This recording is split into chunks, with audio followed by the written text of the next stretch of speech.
Sawadee Kap. Hello and welcome to Daily Wisdom, Walking the Path with the Buddha. Today is our Pali Canon and English study group, and we're studying the words of the Buddha, starting a brand new book that's titled Exploring the Path to Enlightenment. This is volume 4 of our book series, where we're going to be exploring chapters 1 through 10 today. And we're doing this in a study group fashion, as opposed to the way I normally teach, which is a more traditional method of teaching. We're going to have a volunteer to offer to read a chapter. Then after someone reads the chapter, I will share some teachings on that for a few minutes, and then I'll open up to any questions that you guys have, whether you're in Facebook, YouTube, or Zoom. You can ask questions by putting those into the comment section, or in Zoom, you can electronically raise your hand and ask any and all questions that you like. So if there's anybody who would like to read the first chapter, you're more than welcome to volunteer by just raising your hand, and then I'll be able to call on you and you can read the chapter, and then we'll go and progress from there. Looks like Samantha has her hand up. Go ahead, ma'am. And then Pat, it looks like you'll be next. A small amount of existence is not praiseworthy. Monks, just as even a small amount of feces is foul-smelling, so too I do not praise even a small amount of existence, even for a mere finger snap. Monks, just as even a small amount of urine is foul-smelling, a small amount of saliva is foul-smelling, a small amount of pus is foul-smelling, a small amount of blood is foul-smelling. So too I do not praise even a small amount of existence, even for a mere finger snap. Okay, thank you, Samantha. So this discourse is understood through understanding the ultimate goal of the teachings of the Buddha and what he's teaching you, that the ultimate goal is to get to enlightenment, and by purifying the mind, eliminating craving, desire, attachment, and all the other pollutions, this is what's going to lead the mind to this enlightened mental state. And having done so, not only will you not experience any discontentedness any longer and all those other qualities that I talk about with enlightenment, but you won't experience rebirth. Because anytime there's birth, there's going to be sickness, aging, death, sorrow, grief, pain, displeasure, and despair. And that's why the Buddha is saying he doesn't admire or he doesn't praise existence, because as long as there's existence, as long as there's a birth, there's going to be sickness, aging, death, sorrow, grief, pain, displeasure, and despair. Of course, when you get to enlightenment, you've eliminated the sorrow, grief, pain, displeasure, and despair, but you can't eliminate sickness, aging, and death as long as you're in this existence. No matter how enlightened you are, you will always experience some degree of sickness, some degree of aging, and you'll experience death. Although once you actually experience enlightenment, we don't refer to it as death, we refer to it as final enlightenment. So this is why the Buddha is saying he doesn't praise it, because it means you're going to experience these experiences of sickness, aging, death, sorrow, grief, pain, displeasure, and despair. And this is a really helpful discourse for anybody who's maybe been exposed to teachings where people share with you that the goal of the teachings of the Buddha is to postpone your enlightenment, not get to enlightenment, and come back into the world and help other people to get to enlightenment. You can see this is completely untrue, because the Buddha doesn't say that. And that's not what the Buddha did, and that's not what he's actually teaching either. So if you've ever been exposed to that kind of teaching, it's not actually true, because that's kind of like trying to teach someone how to drive a car, but yet you've never actually driven a car before. How could somebody guide people to enlightenment if they're not actually enlightened themselves? So the idea of postponing your enlightenment in order to be able to help other people get to enlightenment, well, you haven't even figured out how to get to enlightenment yourself. How could you figure out and how could you help and guide others to enlightenment? So this is a key discourse to be able to help you understand that the Buddha is not teaching people to come back into the world over and over and over again, but instead to train your mind to be able to get to enlightenment and escape the entire cycle of rebirth. Because being born into the world means you're going to experience these complications of sickness, aging, and death, sorrow, grief, pain, displeasure, and despair. It's just going to keep coming about over and over and over and over again. But there is an escape, and that's the Eightfold Path. So let me know what questions you guys have here. You can put that into Facebook, YouTube, or Zoom in the comment section, or you can raise your hand electronically and ask any questions that you like.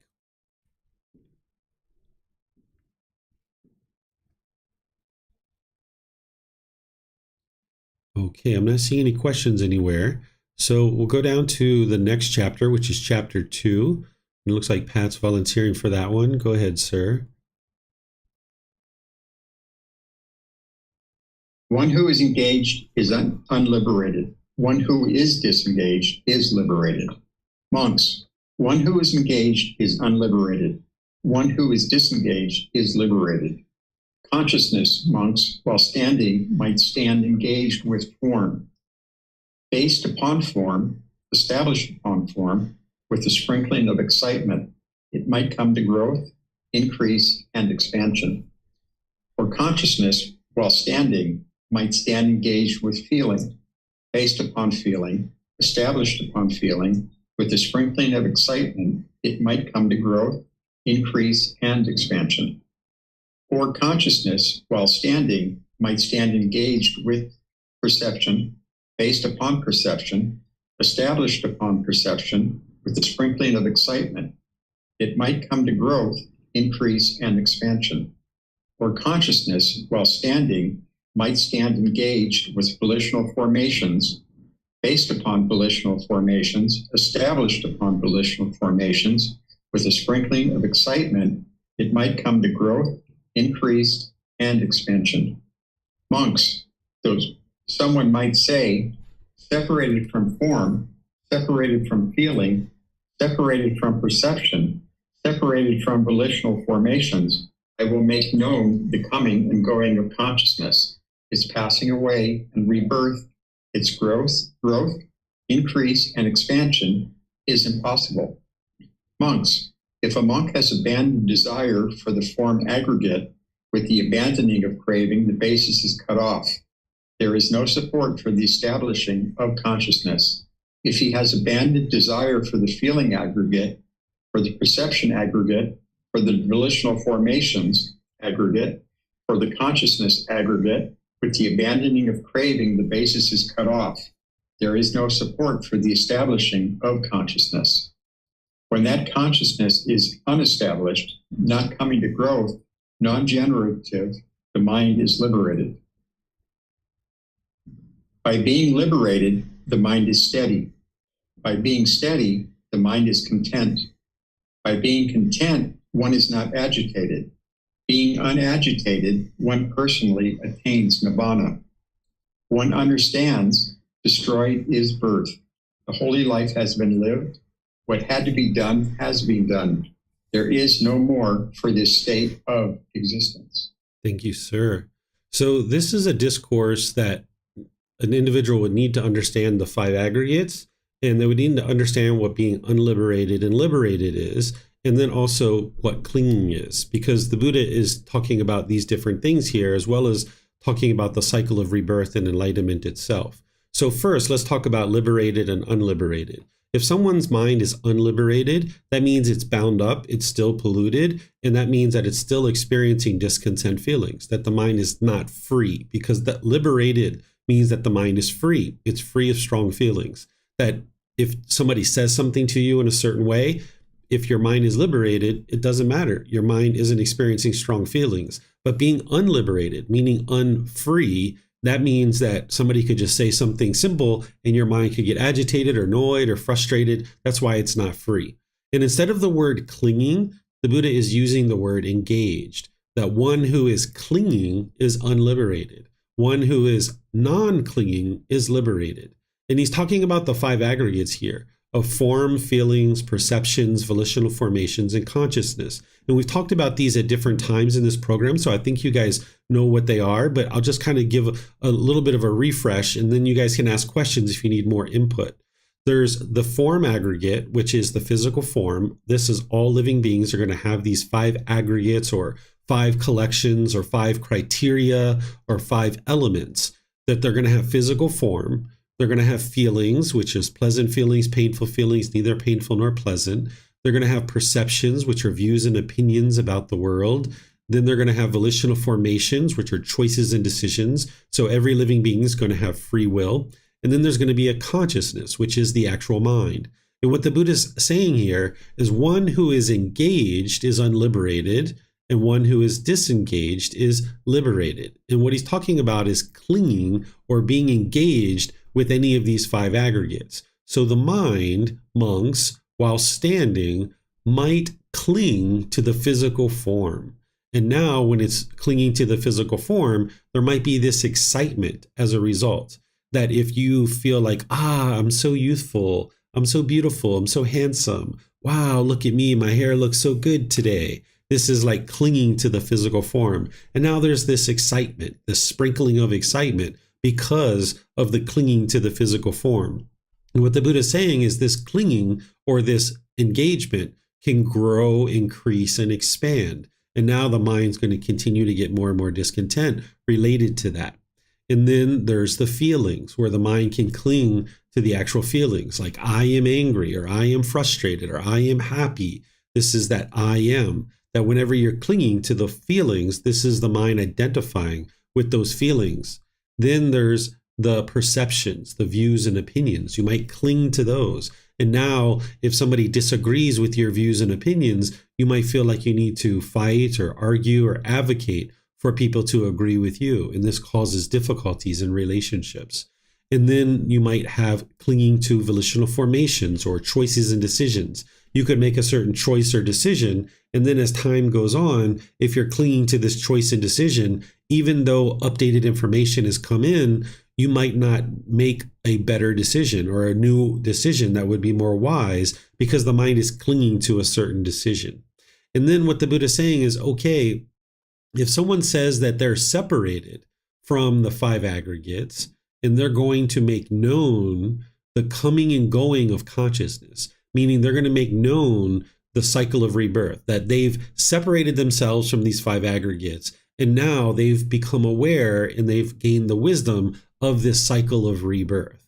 And the Buddha is saying that's impossible, that you can't just separate yourself from these five aggregates and then become aware of the cycle of rebirth, because the mind hasn't actually eliminated its clinging or its engagement or its longing, yearning, its desire. It's through abandoning your clinging or abandoning the desire of holding on to these five aggregates that one then comes to understand that this consciousness is continuing to be in the cycle of rebirth. And that's where one can then understand the cycle of rebirth as they've eliminated clinging to the five aggregates. Because by that time, the mind will be very peaceful and very joyful. You will have understood dependent origination, and you would see these 12 interlinking steps. And when you dismantle this, which part of that is to eliminate clinging to the five aggregates, you will know that the mind is liberated. And now with the mind being liberated, it'll be 1 year, 2 years, 3 years, your mind will be peaceful. It'll be calm, it'll be serene and content with joy. And because your mind has done that, you will know that there's no more discontentedness in the mind, but there's also not going to be any more rebirth because there's no support for the continuing establishment of consciousness. That the craving, desire, attachments that lead to discontentedness, that's the same thing that leads to rebirth. And when you extinguish those cravings, you extinguish that fire, not only will you eliminate the discontentedness, but you're eliminating the causes and conditions that is producing the next life or the next consciousness that then finds a new body. So the Buddha is saying you need to actually completely abandon desire and clinging and holding on. This is realizing non-self. That typically in the foundational programs, I talk about realizing non-self as eliminating the clinging to the form and eliminating clinging to the consciousness. That you don't cling to this self-image and you don't cling to the self-identity. But the mind can also cling to feelings. It can cling to your perceptions or your volitional formations and identify yourself through these things. For example, if in the past you've made decisions to use drugs or alcohol, and now in the present moment, in your mind you think, I am an alcoholic or I am an addict. This is the mind identifying with it being a certain type of person based on decisions that you've made. And now in the present moment, you could feel guilty or you could feel shameful for the decisions that you might have made in the past, where you can just understand, hey, I made decisions in the past to use drugs and alcohol, but that doesn't define who I am as a person. I'm not an addict. I'm not an alcoholic. Yes, this being chose to use those substances in the past, but you're no longer choosing to do those things. So you don't have to identify who you are as a person through the choices and decisions that you've made. And this is where you can completely let go of any clinging to the physical form, to the feelings, to the perceptions, volitional formations, and consciousness. Even the I am angry, that's not really true reality. True reality is that the mind is experiencing anger. Or I am annoyed. This isn't actually true. It's the mind is experiencing annoyment. That's what's really going on. So the more that you can see this clearly, then you can learn to not identify with these things, that they are impermanent and that you don't need to cling to them. Because if you cling to them and identify who you are as a person through any of these aggregates, then there's going to be discontentedness. And if there's discontentedness, then there's going to be rebirth. So then the Buddha ultimately gets to this regular kind of statements that you see on many of his discourses, where he says, by being liberated, the mind is steady. So essentially, when your mind is enlightened, when it's completely liberated of its pollutions, it's no longer polluted, then the mind is steady, right? It's stable, it's content. Now, being content, the mind is not agitated. And being unagitated, one personally attains nibbana. So one of the things that you'll hear in the world is some people say that describing enlightenment is impossible, that it's not possible to describe enlightenment. And that is true for somebody who's not experiencing enlightenment. They won't be able to describe enlightenment. And some people will go as far as saying that the Buddha never described enlightenment. Well, here's a very concise little description, and the Buddha talks about it in more detail than this, where he's describing enlightenment. He's saying that the mind is steady, it's content, and it's not agitated, right? So anytime you hear somebody say that enlightenment is indescribable, or that the Buddha never described enlightenment, you can see that that's not true, that it's here. And you've heard plenty of descriptions from me about what enlightenment is. And having gotten to enlightenment, where the mind is liberated and it's free of all those pollutions, you will understand from having trained your mind and having seen the wisdom of dependent origination that not only have you eliminated discontentedness, but you've eliminated the causes and conditions that lead to rebirth. And that's why he's saying destroyed is birth. The holy life has been lived. What had to be done has been done. You've done the training. You've done what you had to do. Here in this world, you've cultivated the wisdom that you need about the natural laws of existence, and now you're gone. You can escape, right? Where if you don't have the wisdom of this world, if you don't have the wisdom of these natural laws, you're going to need to keep coming back over and over and over again until you cultivate that wisdom. And that's what we have been doing in the past. But now, if you've gotten to enlightenment and the mind is liberated, what had to be done has been done. You've trained your mind. And now there's no more for this state of existence. So let me know what questions you guys have here. You can put those into Facebook, YouTube, or Zoom, or you can raise your hand in Zoom and ask any questions that you like. So it looks like Vibhav has a question, and Marcy as well. So go ahead, Vibhav. Thank you, David. I think my question is kind of related to the first chapter. These two seem to me connected. I guess that's why they have chapter 1 and 2 here. But you took the example of people who wanted to come back to this world out of compassion for other, being like the bodhisattvas.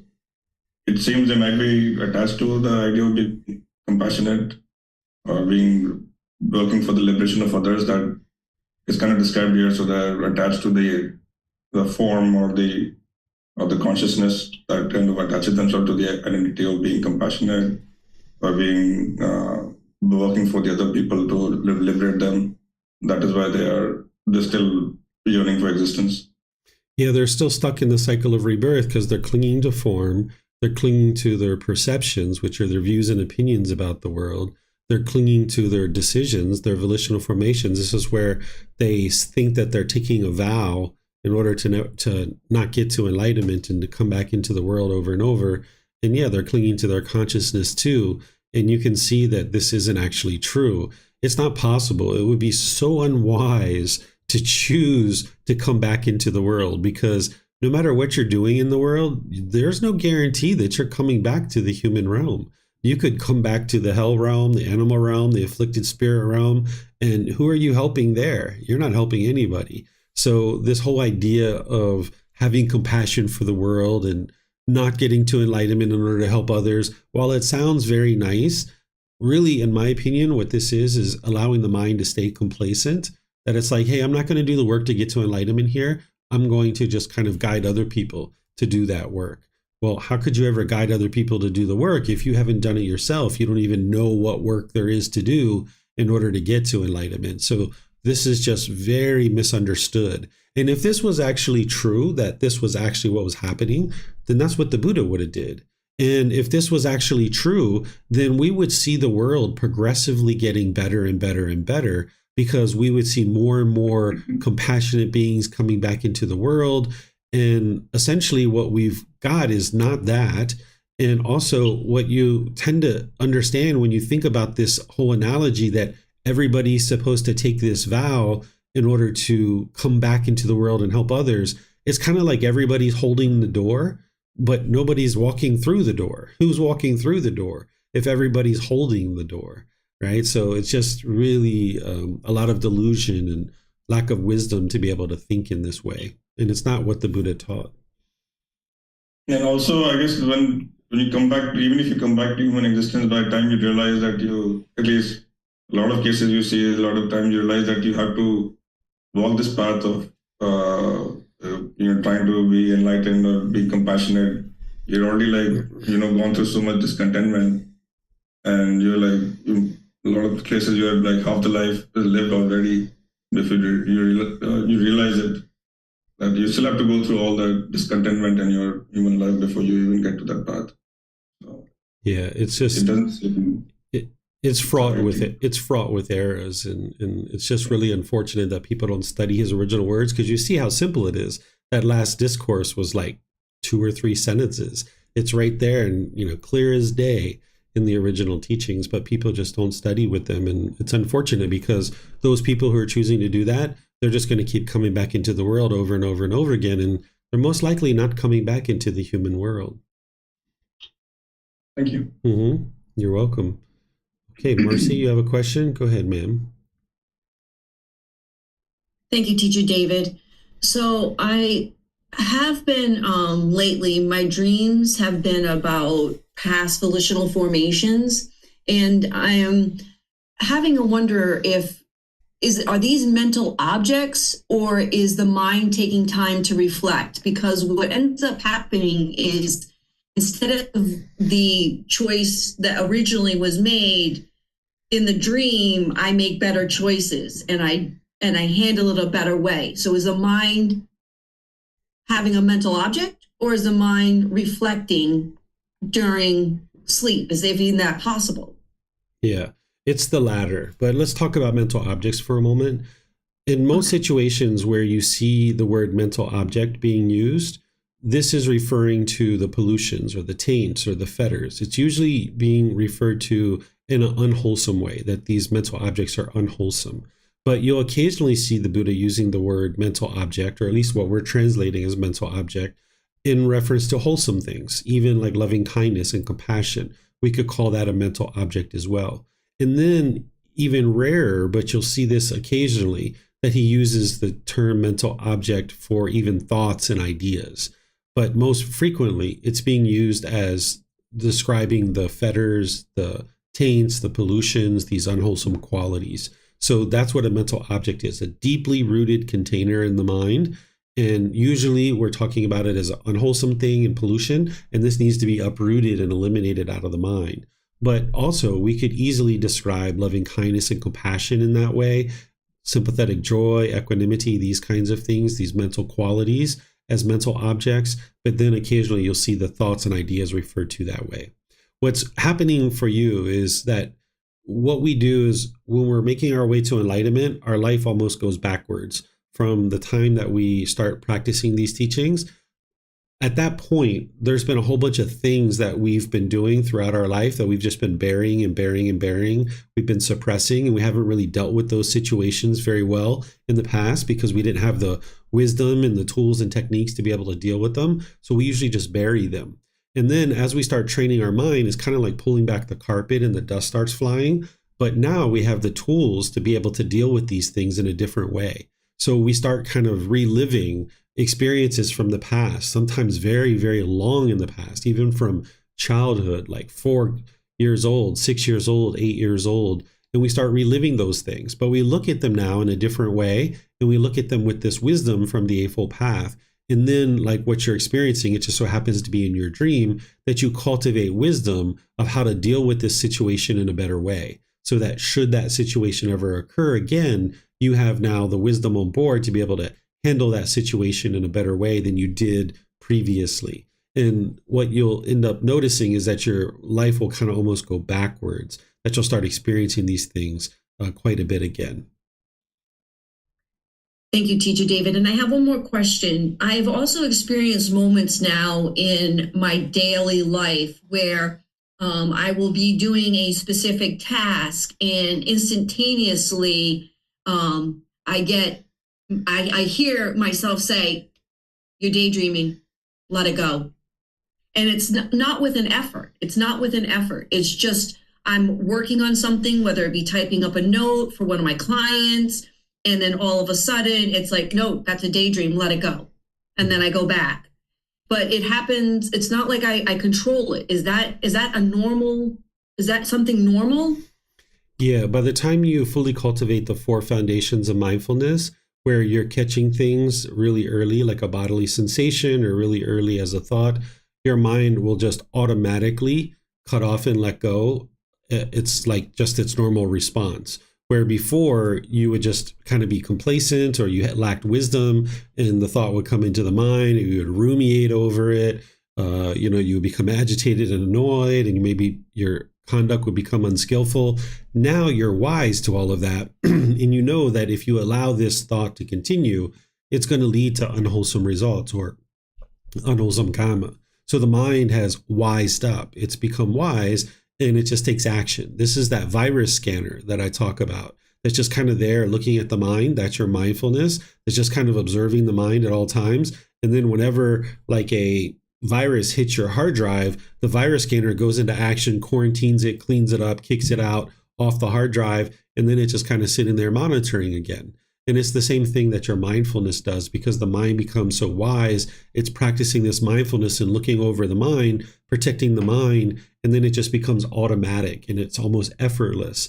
And when this is occurring, you'll know that you're actually getting close to enlightenment. Enlightenment could potentially be within 1 to 3 years away if your mind continues to function this way, because it's very effortlessly cutting off and letting go. And this is what you would ultimately like to get to. And eventually, when you cut off and let go enough, nothing will arise. That it'll be, 1 month, 2 months, 3 months, 6 months, and you won't even notice anything unwholesome or any cravings or any discontentedness even arising, because you've cut it off and let it go so many times. So it does become effortless once you've kind of worked through the challenges and the struggles of cultivating the wisdom, training the mind in meditation, regularly and actively cutting off. Eventually it gets to be almost automatic. It just does it without you even thinking about it. And last question, teacher. When would a person know that their subconscious and conscious mind have become that one? Like, would you stop having, is it the moment when your mind stops having to say, hey, you're daydreaming, cut it off? It just does it? Is that when oneness of the mind has been attained?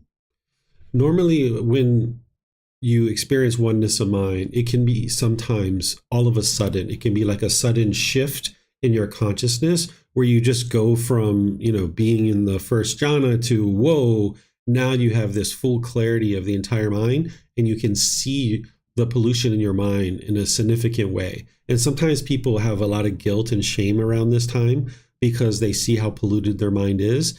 They can oftentimes cry and sob a lot during this time. Some people refer to this as the third eye opening up, or the divine eye, or the inward looking eye. And the result of all of this is now you'll be able to see the entire mind, that there's not going to be like these kind of erroneous thoughts that are unwholesome that just pop up into the mind. You will still have unwholesome thoughts when your mind is in the second, third, fourth jhana, and even in the stages of enlightenment. You'll have unwholesome thoughts until you get to the 4th stage of enlightenment. But you won't have these deeply troubling thoughts because you will have cleared out a lot of those things. But when you get to that second jhana where you have oneness of mind, you'll have full awareness of the mind. There's ability to be able to see the entire mind. There's nothing kind of hiding in the corners, so to speak. Thank you very much, Teacher David. You're welcome. Okay, let me see if we have any questions anywhere else. Okay, we have a question from someone here on YouTube. I'm not recognizing the name. Sorry, I can't pronounce that. Is that Yanix? So good to see you, David. I just came out of the Vipassana course in Wat Ram, Pyong. I'm still in Chiang Mai and looking forward to catching up in person. Charlotte. Oh, hi, Charlotte. Yeah, you're welcome to come by the temple. I'm going to be teaching now all the way through to next Sunday. So you're more than welcome to come through. I'm going to be teaching starting at 9 a.m. each day. And next week, we're starting a course called Experiencing the Jhanas and the Four Stages of Enlightenment. You're welcome to attend. Jose is saying, hi, David. One question. Is it normal to feel like you don't have interest in anything or any activity with your friends or family? This is normal as you're training your mind, but this isn't normal by the time your mind is fully trained. That what you're going to notice is that in the unenlightened state, the mind is chasing cravings and it's holding on and it's go, go, go, go, go, go, go. And you're getting all this pleasure from getting your cravings fulfilled.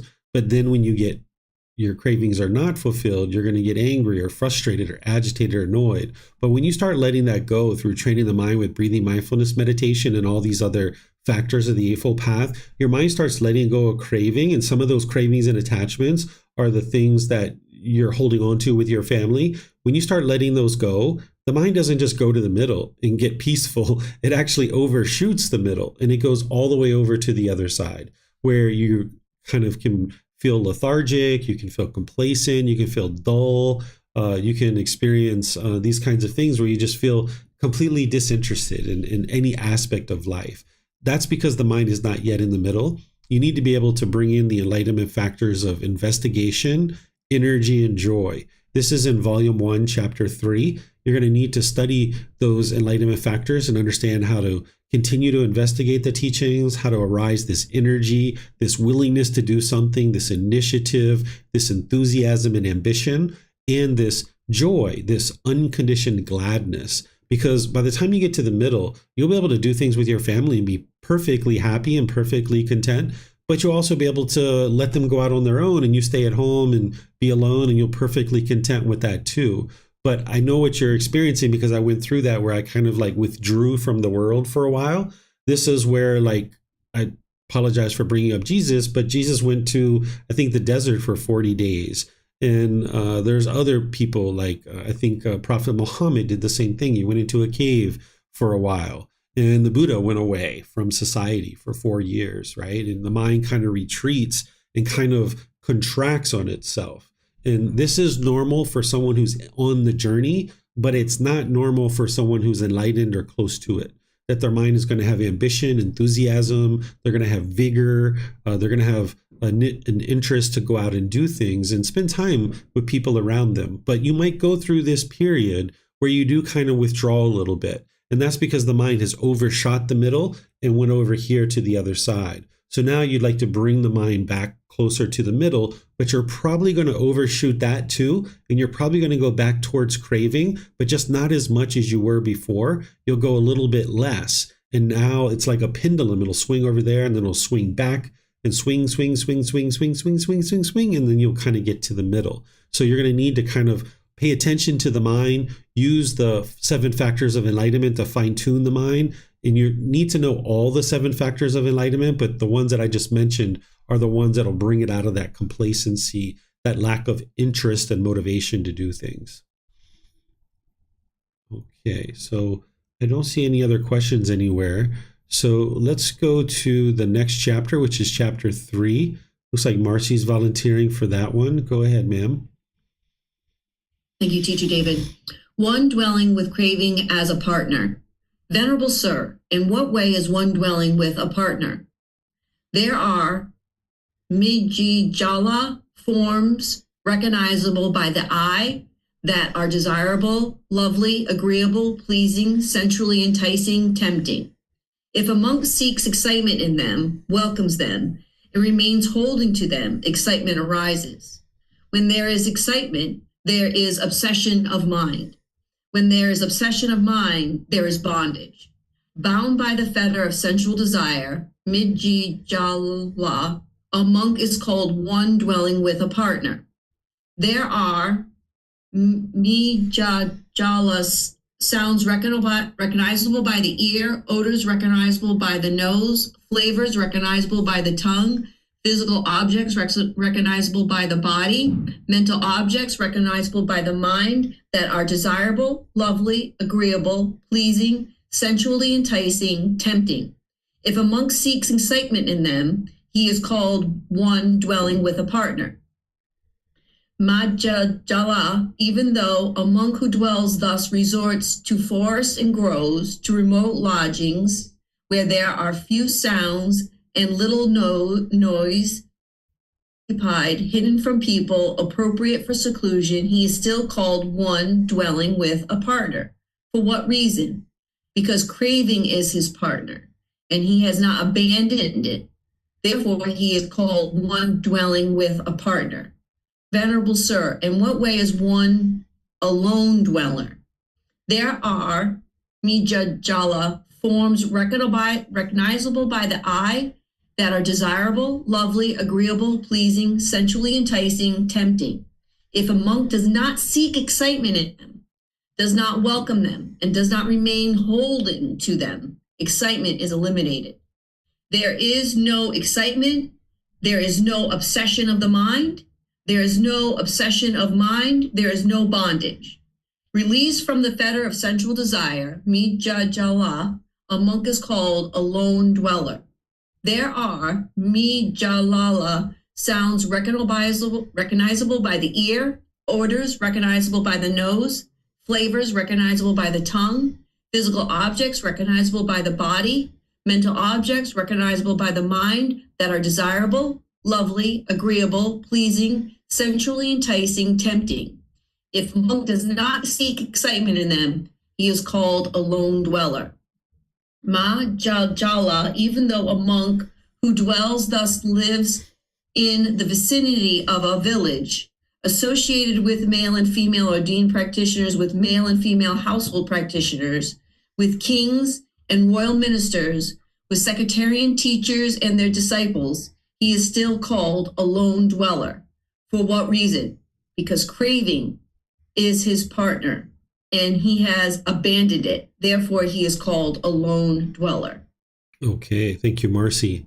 So here, the Buddha is describing how essentially craving is this partner. He also describes it as a burden in other discourses. It's like a real burden to carry around these cravings because the mind is longing, yearning, and chasing after its pleasant feelings. It's wanting those pleasant feelings, and it thinks if I can just get this thing, then I'll get what I want, and I can indulge in those pleasant feelings. Remember, these are conditioned feelings. That's why he's saying if a monk seeks excitement in them, welcomes them, and remains holding on to them, excitement arises. This is conditional excitement. It's going to arise, it's going to change, and it's going to fade away. And if you allow the mind to do that, then the painful feelings are going to come right after that, right? Because at some point, that condition is going to change. Whatever you were getting excited about, the condition is going to change, and your mind's going to end up in the painful feelings. So if you get so excited because your mom's coming to visit you, and she tells you on Tuesday she's going to come visit you,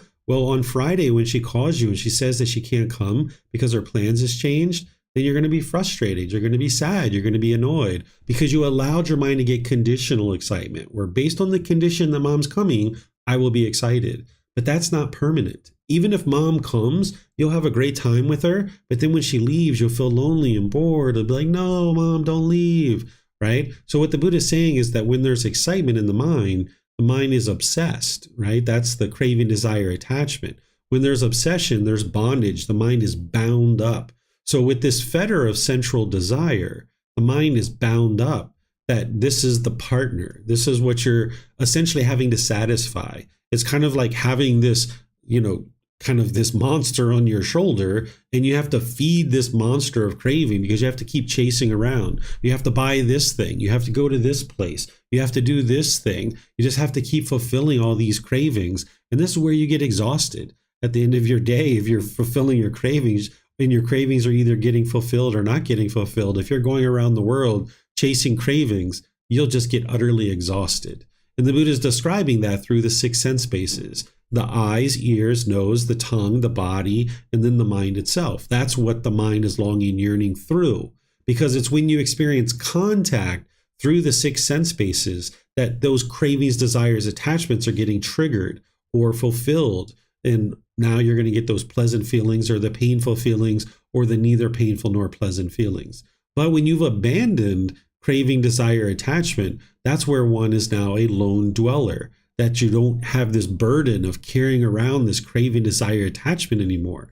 That when something is happening, say mom calls and says, hey, I'm going to come visit you on Friday. Are you going to be around? It's like, sweet, Mom, it'll be good to see you. I haven't seen you for a while. That would be outstanding. It'd be lovely to see you, right? You can interact this way with people, but you don't allow your mind to get the conditioned, pleasant feeling. You'll be able to distinguish this when you develop your mindfulness. The difference between just being like, oh, that'll be wonderful. It'd be wonderful to see you. That'll be a lot of fun.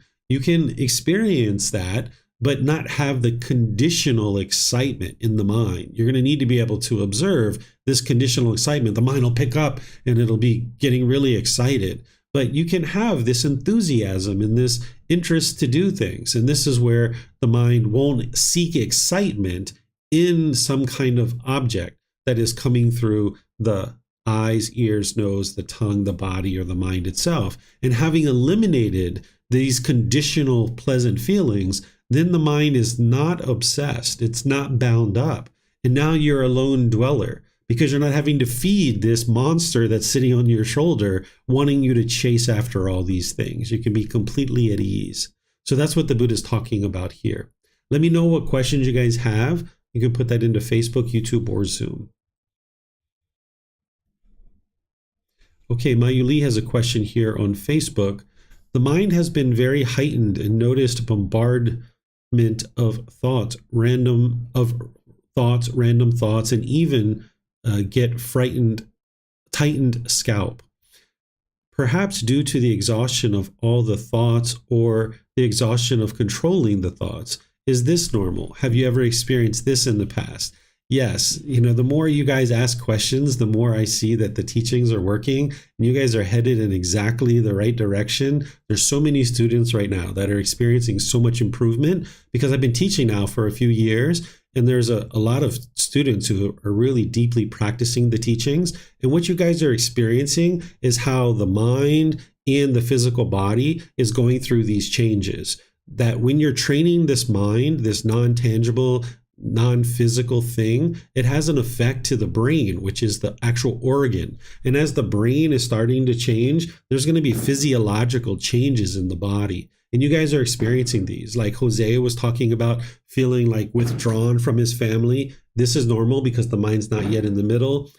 Mayuli, what you're talking about, this is normal, where you're just having this bombardment of thoughts and your mind is just constantly trying to process these things. This is where you got to learn how to quiet the mind. Yes, it can be exhausting. And that's where you got to learn how to control your thoughts. And sometimes it just gets so exhausting, you just got to go out for a bike ride, go out for a walk, go to the beach, go to the mountains, go hiking. You need to create this balanced lifestyle for yourself where, yes, you have your nose in the books from time to time and reading the teachings of the Buddha.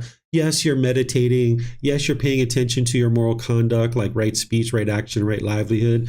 But you need to also know how to relax, go out and have fun, go hiking, spend time with your family, and these kinds of things too. You can't force a round peg through a square hole. So you're going to need to create this balanced lifestyle where you guys are, yes, training your mind, but you're also doing these things, but you're doing them now in a different way.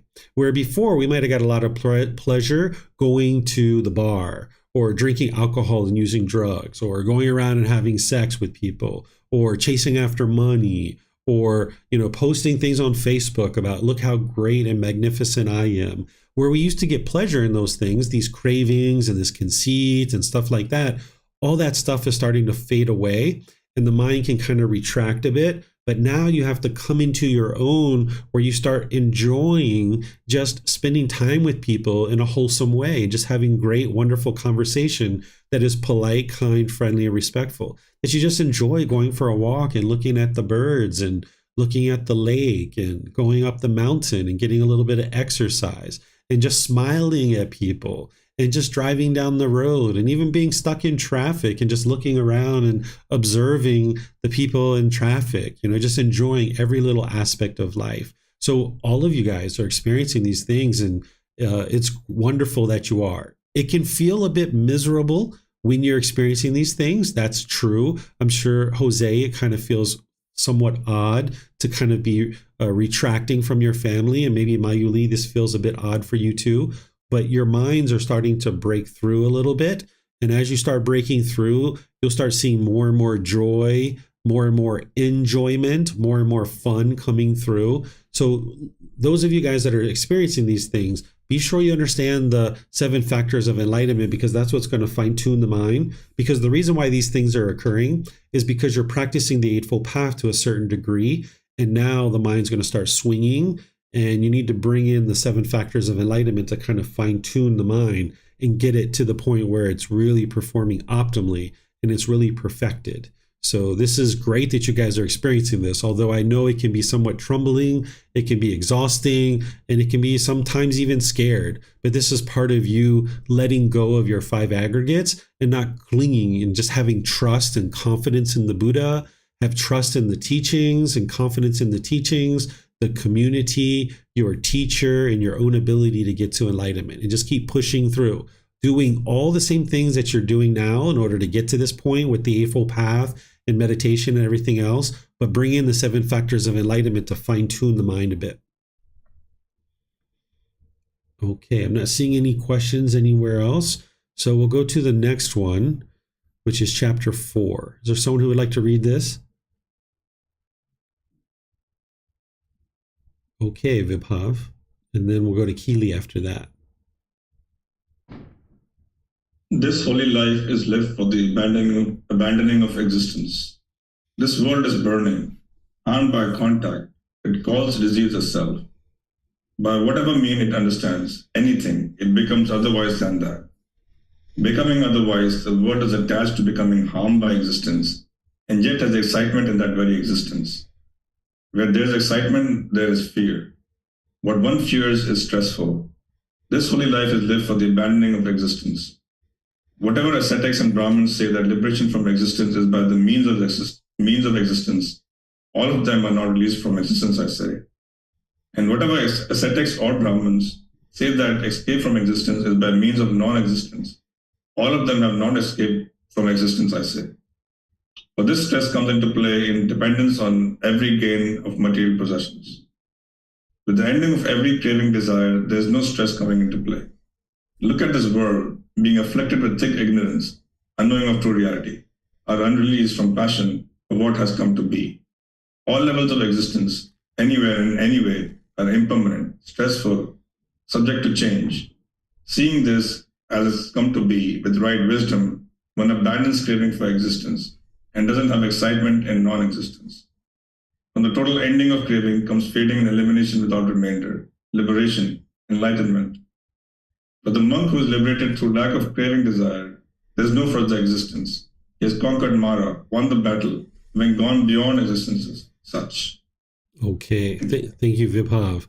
So here, this is the Buddha actually having come out of meditation. Prior to this, if you go back and read the suttas, he was actually meditating, and he comes out of meditation and he basically declares the world's burning, that it's harmed by contact, meaning that when an individual being experiences contact through the six sense spaces, that it's experiencing this harm in one's own mind. Because if there's craving, desire, attachment in the mind, then there's going to be this discontentedness that is arising. And then an individual declares that there is a self. This is a disease, the way the Buddha looks at it. And this is where some people describe the Buddha like a doctor, that there's certain symptoms, he provides a solution or a remedy or a prescription. So he is describing the self, the idea that there is a self, he's describing it as a disease, that if anybody thinks of that this body or this mind is you and who you are, this is a disease of the self. The mind's clinging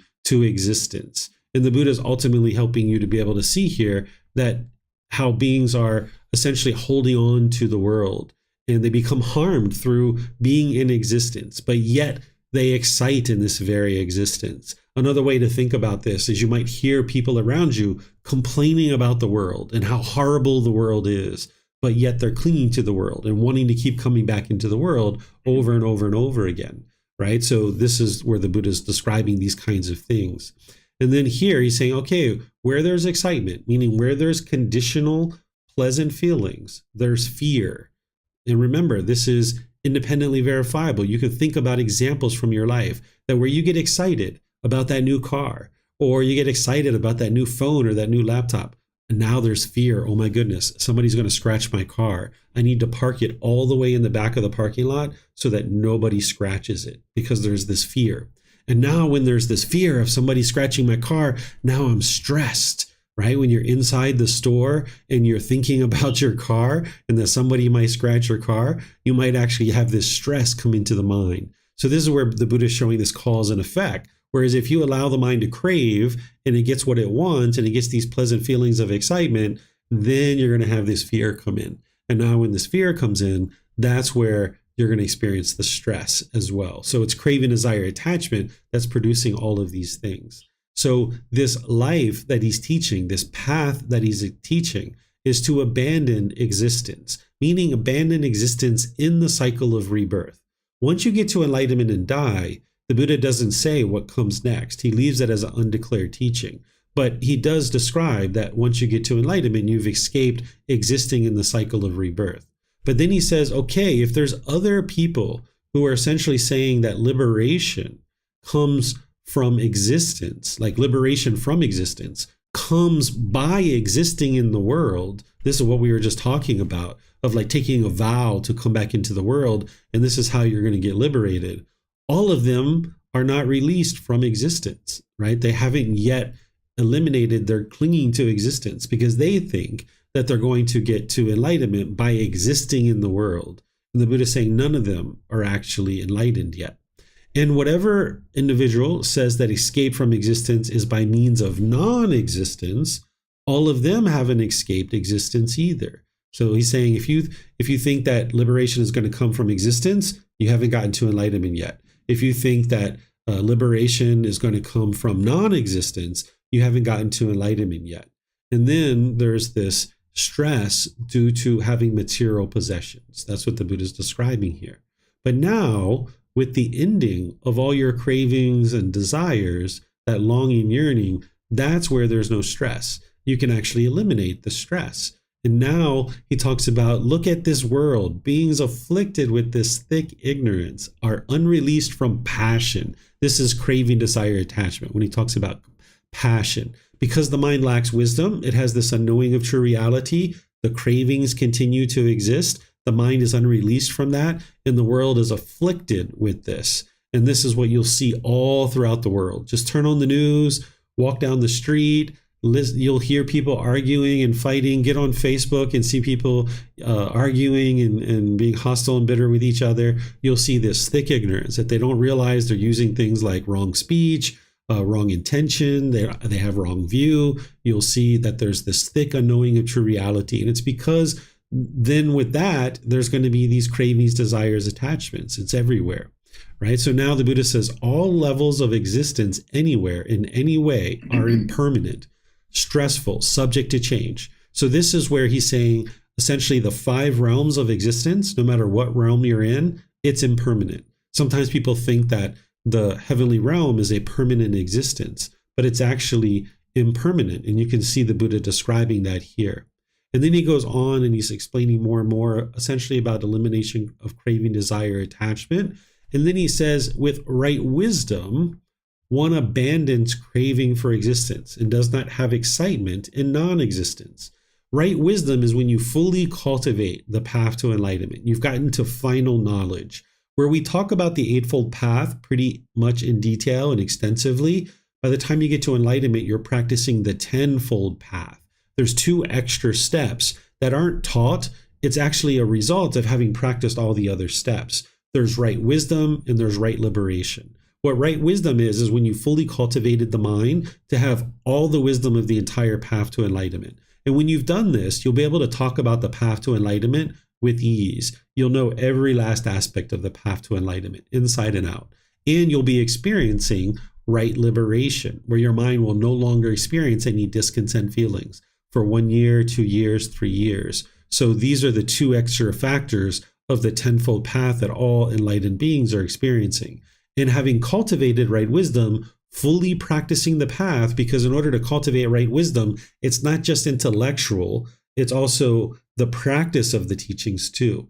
That by cultivating right wisdom, one has abandoned any craving for existence, to be in this world. But they also don't have excitement for non-existence either. In other words, you're completely content and peaceful in the present moment. That you're not longing, yearning to stay in the world, but you're not excited to leave the world either. It's just like, okay, completely content in the present moment. And now for the total ending of craving comes fading and elimination without remainder. That's the mind experiencing enlightenment or liberation. And now the Buddha is saying, for one who's liberated, meaning that they don't have craving, desire, attachment, the mind's enlightened, there's no further existence in the cycle of rebirth. He's not talking about beyond that. He's just saying that there's no more existence in the cycle of rebirth.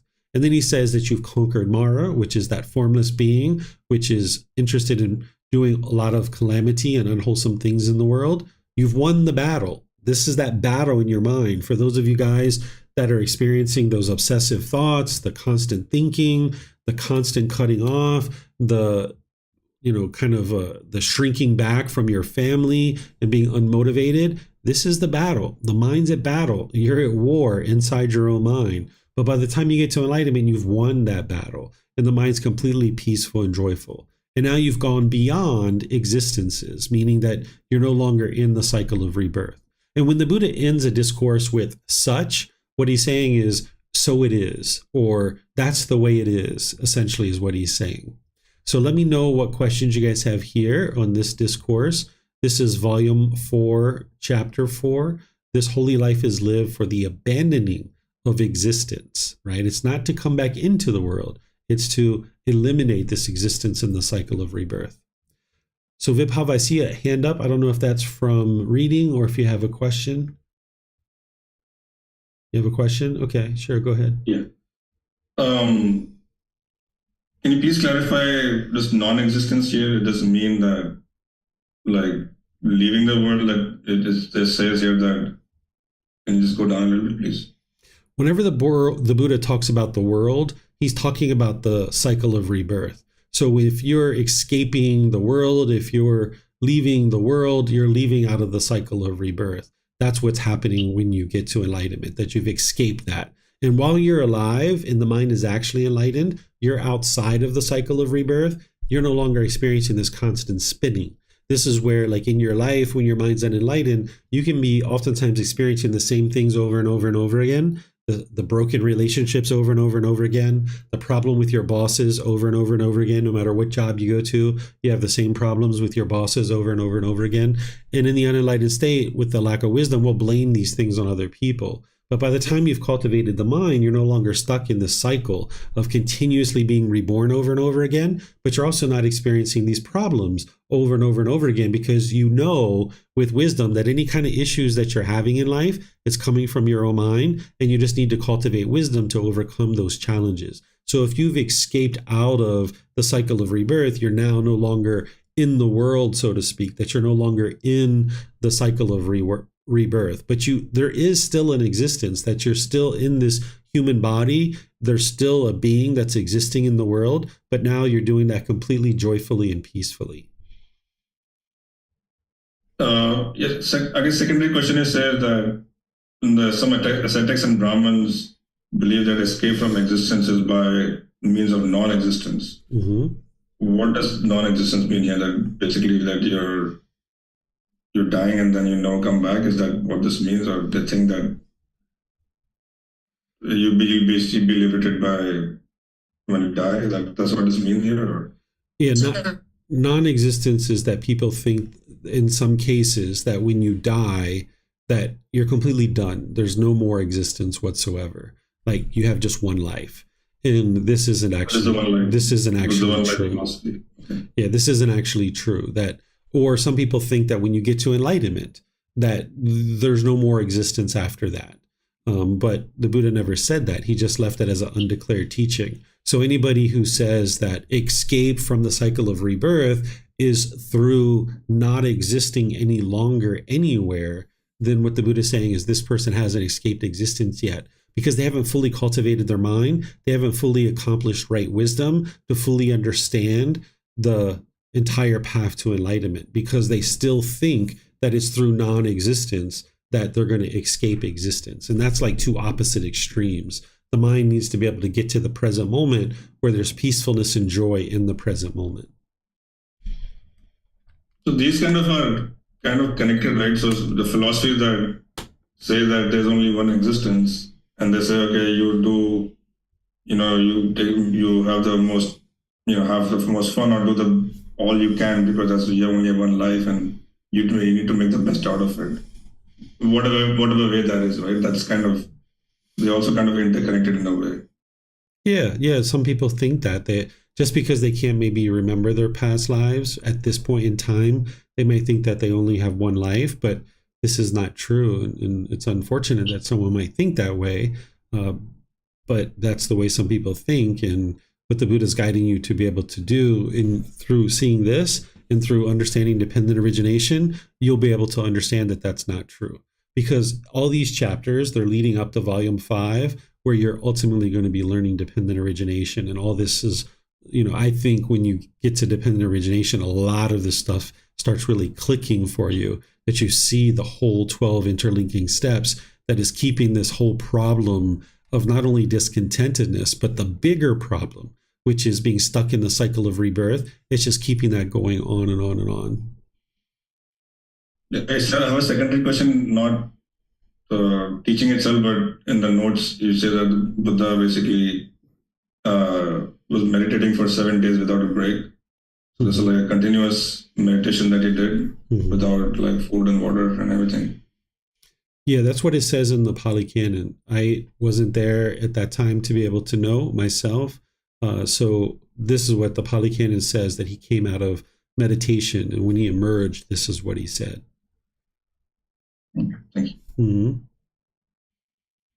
Okay, so Marcy, you have a question? Yes, thank you, Teacher David. So one of the things that has been brought to my attention regarding the Buddha was the fact that he never defined what happens to an enlightened being once the mind separates from the body. And I myself, and teacher, I look for guidance to see if I'm understanding this correctly. For me, I kind of look at it this way, that I don't need an answer, or there's no craving for an answer to that, because I understand the peacefulness in the present moment. So whatever comes afterwards is just a bonus or whatever. There's no need to have that understanding. I understand the teachings now and the peacefulness and the contentness that comes from it.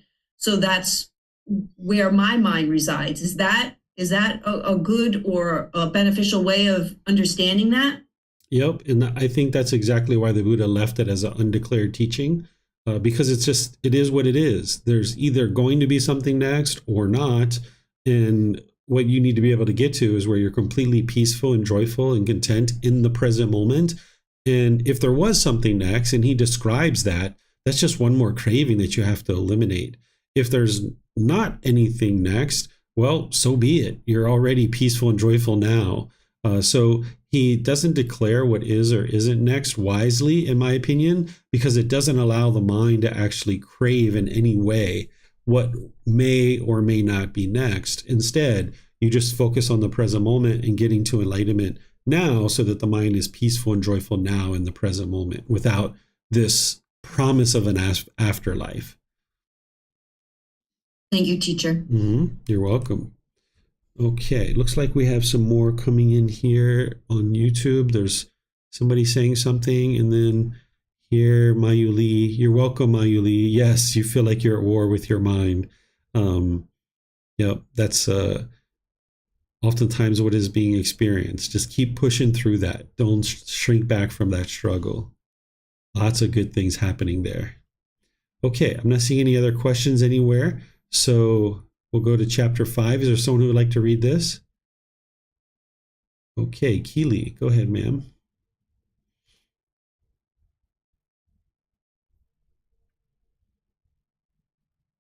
Okay, I didn't see the chapter 75 yet. Okay, now 4. It is. Yeah. With destruction of excitement and craving comes destruction of discontentness. Monks, a monk sees as impermanent the I which is actually impermanent. This is his right will. Seeing rightly, he experiences a fading away of strong feelings. With the destruction of excitement comes destruction of craving.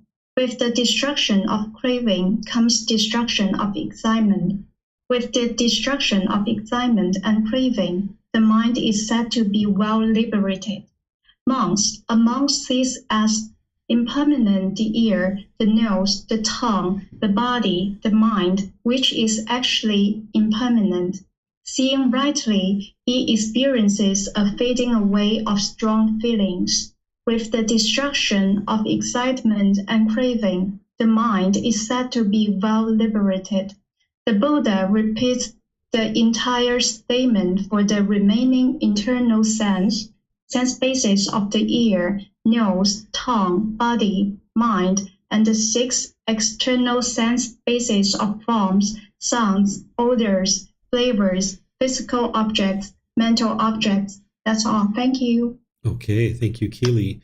So the Buddha here is focusing in on understanding right view. If you guys remember when I helped you to get established in right view, one of the first things that I taught you was the universal truth of impermanence, which is part of those 3 universal truths, because you need to understand the universal truth of impermanence in order to get established in right view. And that's what the Buddha is teaching you here, that everything that I've put together in our programs has been with the thought of exactly what you need to be learning at any given time. So even though you didn't see this early on in your journey, your teacher had, and that's why my program that I'm sharing that is helping you to get to enlightenment is structured the way it is, because this is what the Buddha laid out as what's needed in order to be able to get to enlightenment. That you need to be able to see these 6 sense bases as impermanent. The eye, ears, nose, tongue, the body, and the mind itself. Because if the mind thinks that these things are permanent, then you're going to long and yearn and you're going to try to cling to any kind of contact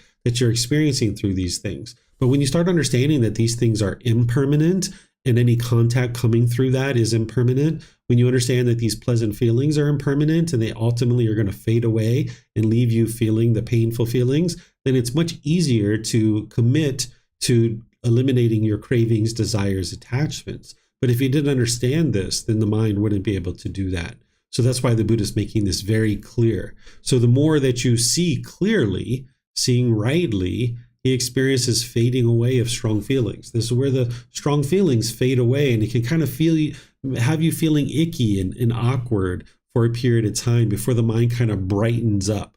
Because as you're letting go of those cravings, where the mind used to get its pleasant feelings, the mind hasn't yet learned how to enjoy something without craving, desire, attachment. So when you're no longer getting those pleasant feelings because of the craving, desire, attachment, your mind can kind of feel icky for quite a while because it hasn't learned yet how to enjoy something without craving and clinging. So this is the process that the mind has to go through, arising the wisdom of how to enjoy life without craving and clinging.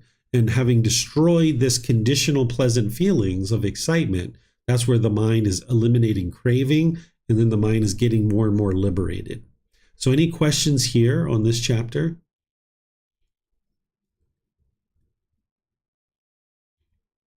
Okay, I'm not seeing any questions anywhere. So we'll go to the next chapter. And it looks like we've got some people volunteering. I'll just take the first one. Looks like Marcy, and then Pat, you'll be next after that. Thank you, Teacher David. With the elimination of excitement comes the complete destruction of discontentedness. Puna. There are forms recognizable by the eye that are desirable, lovely, agreeable, pleasing, sensually enticing, tempting. If a monk does not seek excitement in them, does not welcome them, and does not remain holding to them, excitement is eliminated in him. With the elimination of excitement, Puna, there is the elimination of discontentedness, I say. There are, Puna, sounds recognizable by the ear, odors recognizable by the nose, flavor recognizable by the tongue, physical objects recognizable by the body, mental objects recognizable by the mind that are desirable, lovely, agreeable, pleasing, sensually enticing, tempting. If a monk does not seek excitement in them, does not welcome them, and does not remain holding to them, excitement is eliminated in him. With the elimination of excitement, Puna, there is the elimination of discontentedness, I say.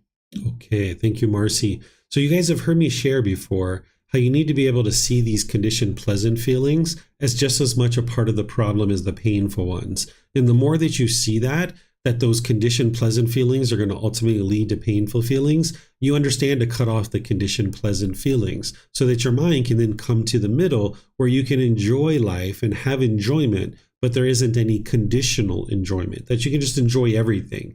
But as long as you allow your mind to welcome in these agreeable and pleasing and lovely and desirable things, these sensually enticing things, and you seek excitement in them, as long as you keep doing that, your mind's going to keep getting excitement. But if you don't welcome these things and you don't remain holding on to them, then the mind won't experience the conditional pleasant feelings. Therefore, you're not going to experience the conditional painful feelings. So that's why the Buddha is saying with the elimination of excitement, those conditional pleasant feelings, there is the elimination of discontentedness, I say. So you need to be able to see that those pleasant feelings are just as much a part of the problem as the painful ones. And it can sound kind of odd because we're so used to chasing after pleasant feelings and fulfilling our cravings, desires, attachments.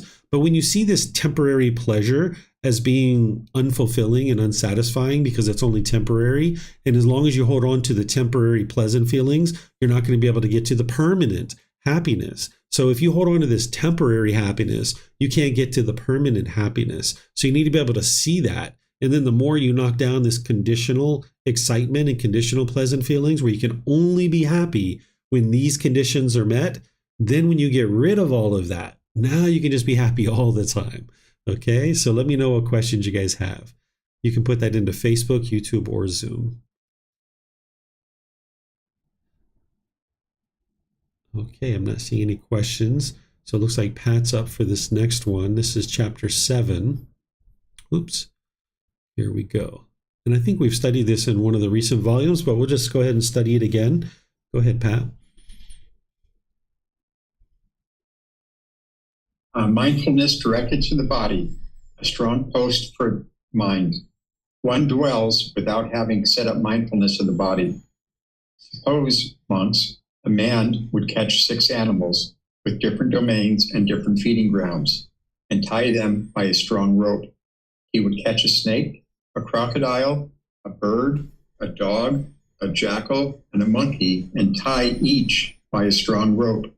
Having done so, he would tie the ropes together with a knot in the middle and release them. Then those 6 animals with different domains and different feeding grounds would each pull in the direction of its own feeding ground and domain. The snake would pull one way, thinking, "Let me enter an anthill." The crocodile would pull another way, thinking, "Let me enter the water." The bird would pull another way, thinking, "Let me fly up into the sky." The dog would pull another way, thinking, "Let me enter a village." The jackal would pull another way, thinking, "Let me enter a charnel ground." The monkey would pull another way, thinking, "Let me enter a forest." Now, when these 6 animals become worn out and fatigued, they would be dominated by the one among them that was the strongest. They would submit to it and come under its control. So too, monks, when a monk has not developed and cultivated mindfulness directed to the body, the eye pulls in the direction of agreeable forms and disagreeable forms are repulsive. The ear pulls in the direction of agreeable sounds and disagreeable sounds are repulsive. The nose pulls in the direction of agreeable odors, and disagreeable odors are repulsive. The tongue pulls in the direction of agreeable flavors, and disagreeable flavors are repulsive. The body pulls in the direction of agreeable physical objects, and disagreeable physical objects are repulsive. The mind pulls in the direction of agreeable mental objects, and disagreeable mental objects are repulsive. It is in such a way that there is non-restraint. Okay, there's more here, but let me just explain this one. I'll kind of have you pick up here in a moment, Pat. So what the Buddha is describing is these 6 animals, which are representing the 6 sense bases, the eyes, ears, nose, the tongue, the body, and the mind, and that they're all pulling in all these different opposite directions. And you tie a rope around their neck, and then you tie a knot in the middle. And now, as they tug and pull, whichever one is the strongest and the other ones get tired, they're going to pull in that direction. So if the crocodile is the strongest, it's going to pull all the other animals in that direction because they're tied together at a knot. And the Buddha is describing this in the same way as your 6 sense bases, that whichever one is the strongest, that you have craving coming through, that your mind's going to pull in that direction, right? So say you're at the mall and you see a beautiful woman or a handsome man. You smell some bread being cooked in the food court. You hear some music coming out of one of the stores that's playing some great music. Whatever is the strongest sense base and whichever craving you have that is the strongest, it's going to pull in that direction because there's no restraint. You might pull into the store to listen to the music and have a great time. Like, wow, look at me. I'm having such a great time showing off in front of everyone my new dance moves.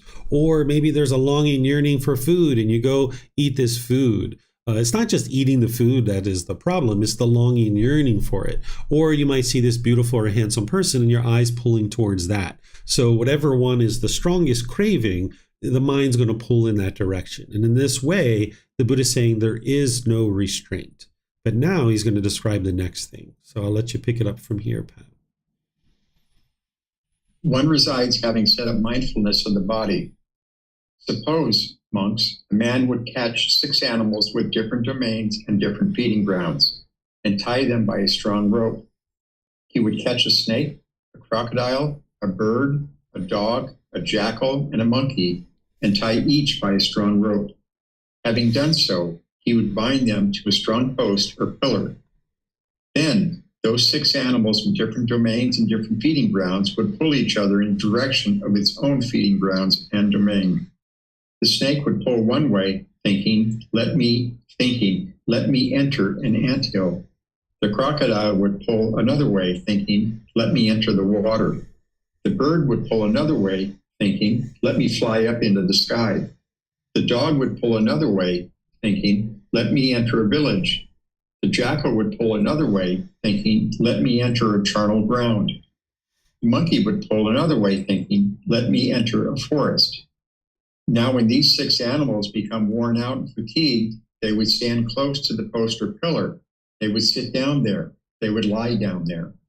So too, monks, when a monk has developed and cultivated mindfulness directed to the body, the eye does not pull in the direction of agreeable forms, nor are disagreeable forms repulsive. The ear does not pull in the direction of agreeable sounds, nor are disagreeable sounds repulsive. The nose does not pull in the direction of agreeable odors, nor are disagreeable odors repulsive.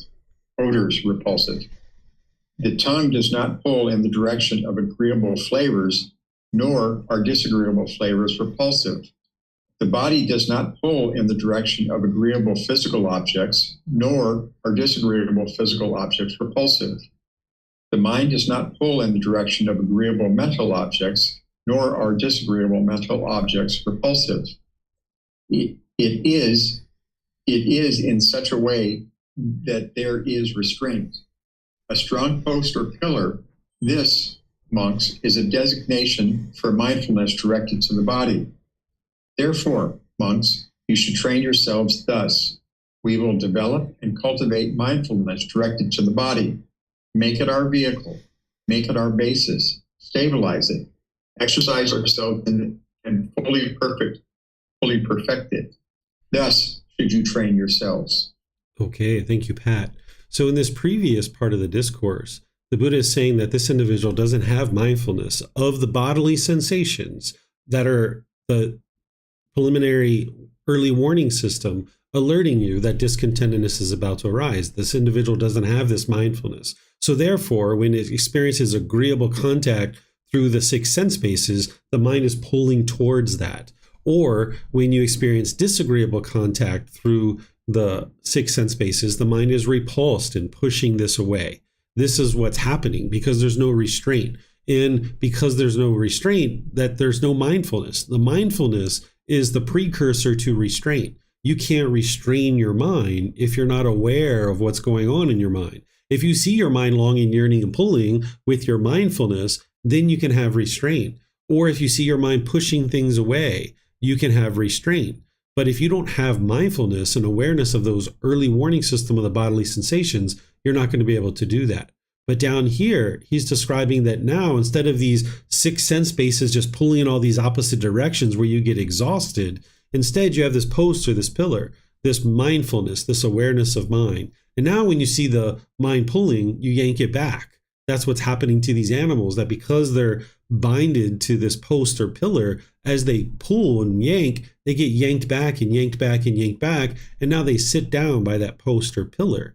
And they're no longer favoring or opposing. There's no longer this agreeable or disagreeable contact, that you're not chasing after things that are agreeable and you're not repulsed by disagreeable things. Instead, it's just contact. That's all it is. There was a student talking to me today about jackhammering going on at their house and fireworks and things like this, and how their mind in the past was maybe disturbed by this, but now they could sleep right through it. This is something that you can experience, that you're no longer having this favoring and opposing or this agreeable and disagreeable contact, that it's just contact. And this is where the mind's becoming more and more liberated. And you would have had to get to this through cultivating your awareness of mind or your mindfulness. And now with your awareness of mind, when you see the mind pulling, you yank it back. Or when you see the mind is repulsed by something, you might actually have to put the mind in that situation. So where you see your mind is attached to something and it's craving and longing, yearning, it's really wanting that thing,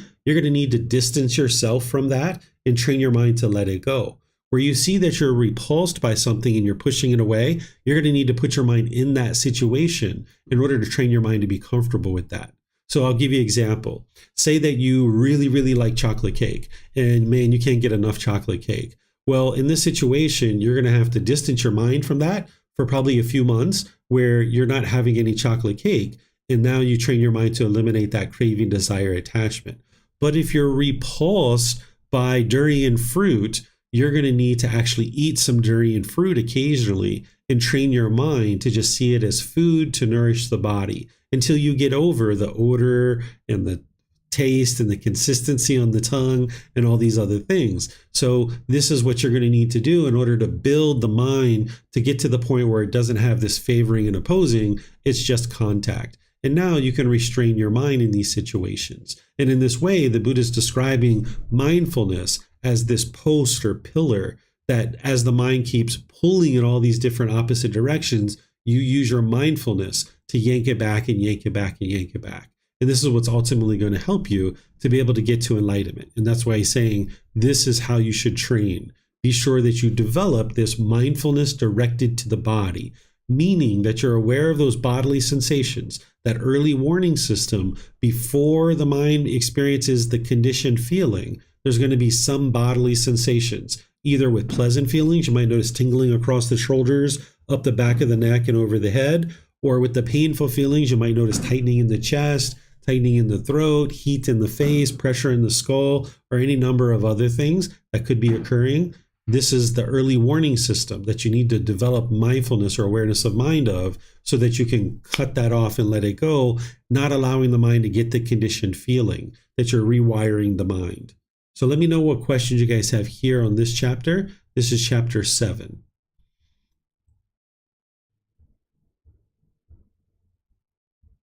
Okay, I'm not seeing any questions. So we'll move on to the next chapter, which is chapter 8. We've also studied this one recently too. Is there someone who would like to read this? Okay, Samantha. And then we'll go to Keely after that. The simile of the tortoise. Monks, in the past, a tortoise was searching for food along the bank of a river one evening. On that same evening, a jackal was also searching for food along the bank of that same river. When the tortoise saw the jackal in the distance searching for food, it drew its limbs and neck inside its shell and passed the time, keeping still and silent. The jackal had also seen the tortoise in the distance searching for food, so he approached and waited close by, thinking, when this tortoise extends one or another of its limbs or its neck, I will grab it right on the spot, pull it out, and eat it. But because the tortoise did not extend any of its limbs or its neck, the jackal, failing to gain access to it, lost interest in it and departed. So too, monks, Mara, the evil one, is constantly and continually waiting close by you, thinking, perhaps I will gain access to him through the eye or through the ear or through the nose or through the tongue or through the body or through the mind. Therefore, monks, reside guarding the doors of the 6 sense bases. Having seen a form with the eye, having heard a sound with the ear, having smelt an odor with the nose, having tasted a flavor with the tongue, having touched a physical object with the body, having recognized a mental object with the mind, do not grasp its signs and features. Since, if you leave the eye sense base unguarded, the ear sense base unguarded, the nose sense base unguarded, the tongue sense base unguarded, the body sense base unguarded, the mind sense base unguarded, evil, unwholesome states of craving and displeasure might invade you. Practice the way of its restraint. Guard the eye sense base, the ear sense base, the nose sense base, the tongue sense base, the body sense base, the mind sense base. Undertake the restraint of the eye sense base, the ear sense base, the nose sense base, the tongue sense base, the body sense base, and the mind sense base. When monks, you reside guarding the doors of the six sense bases, Mara, the evil one, failing to gain access to you, will lose interest in you and depart, just as the jackal departed from the tortoise. Drawing in the mind's thoughts, as a tortoise draws its limbs into its shell, independent, not harassing others, fully extinguished. A monk would not blame anyone. Yes, thank you, Samantha. So this is another discourse about mindfulness, because mindfulness is so important. That's where you'll see mindfulness coming up in the teachings of the Buddha a lot, because without mindfulness, you're not going to make any progress on the path to enlightenment. You need to have awareness of the mind. And whenever you see the mind longing and yearning, you would like to protect the mind by cutting that off and letting it go. So whenever the Buddha talks about being guarded, he's talking about the mindfulness. It's almost like a security guard watching over the mind. And when your mind is unguarded, you're not using your mindfulness. You can be waking up in the morning, kind of like not really having your mindfulness established yet, and some thoughts can come into your mind. Or you can be dozing off at night and you don't have your mindfulness tuned in, and you can have thoughts that obsess the mind. So you would like to practice this mindfulness all the time. And while it can be exhausting as you're first getting this up and running and getting it going, ultimately your mindfulness will be like that virus scanner that's just always running. It's almost on autopilot. It's just always there. And that's what you would ultimately like to get to. Because what the Buddha is describing here is that Mara, this unwholesome being that is interested in causing calamity, is going to try to get access to you through one of your sense bases. Because this being, and beings working on this being's behalf, knows that if they can tempt you through one of your sense bases, then you'll take an action that's going to make a decision to go down this path of craving, desire, attachment. So you would like to guard the mind so that whenever you see the mind longing, yearning, you cut that off, you restrain it, you pull it back. So let me know what questions you guys have here. Looks like Marcy, you might have a question. Yes, thank you, Teacher David. I'm glad you brought this up. The mindfulness at bedtime. So how I have been trying to go to sleep is obviously I have my routine. I will do my meditation. And then when it's time to sleep, I usually close my eyes and I will tell the mind, okay, it's time to sleep. But how do you maintain mindfulness as you are falling to sleep? I don't know if I'm asking that correctly. Like how the stages of mindfulness going to bed. Yeah, so as you're falling asleep, you just watch over the mind. You just make sure you're attentive to the mind, that if there's any unwholesome thought that comes in, you cut it off and let it go. You don't allow it to be there. Otherwise, the mind is complacent. So you don't have to be like attentive and alert. You just have to have some awareness of the mind, some general awareness of what's going on in the mind as you're laying there. And if you're focused on the breath, which a lot of times is a nice way to fall asleep, even though you've already had your meditation session and that's done and over with, as you fall asleep, you can actually just focus on the breath. And this can be a great way to fall asleep because the mind is just focusing on the breath. You don't consider it one of your 2 or 3 meditation sessions, but this way it kind of inhibits any kind of unwholesome thoughts from coming into the mind. Thank you. That was very helpful. Yeah, you're welcome. Okay. So I don't see any other questions. So I think Keely was volunteering. So we've got this next one, chapter 9. Go ahead, ma'am.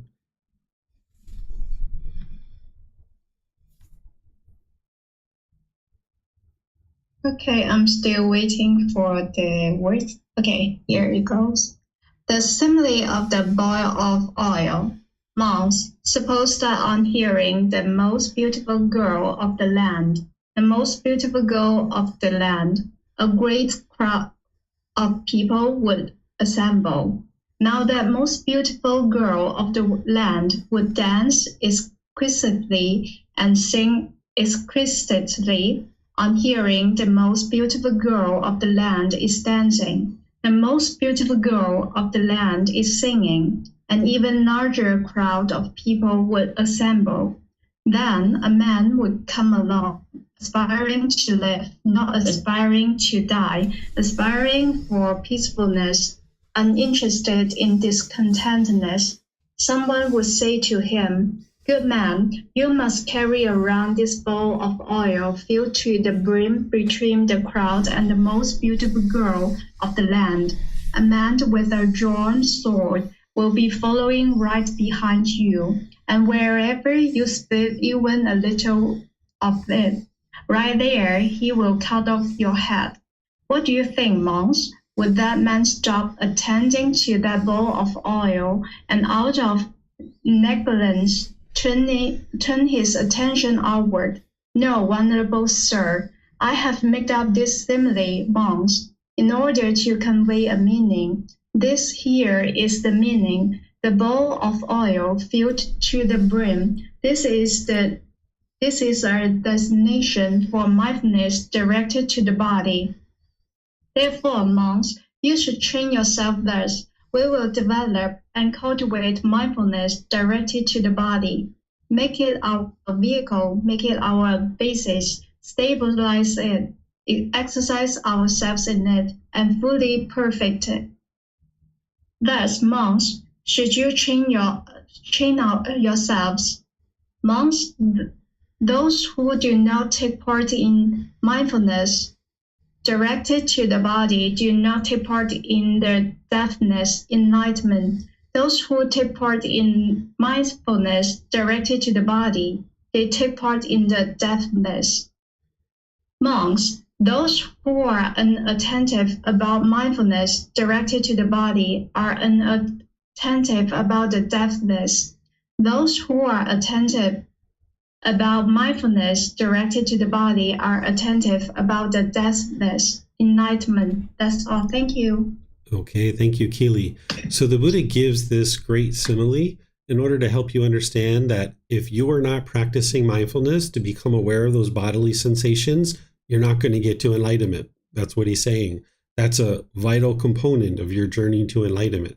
But on the contrary, if you do develop your mindfulness to the point where you can observe those bodily sensations, that early warning system, and cut off and let go of any discontentedness arising as a bodily sensation, then you're making your way to enlightenment. And this is what I've been sharing with you guys with right mindfulness, that essentially your mind's going to be telling you, hey, I'm about to get a conditioned feeling here. I'm about to get a conditioned feeling here. I'm about to get a conditioned feeling. And you're like, nope, I'm not going to let you do that. Sorry.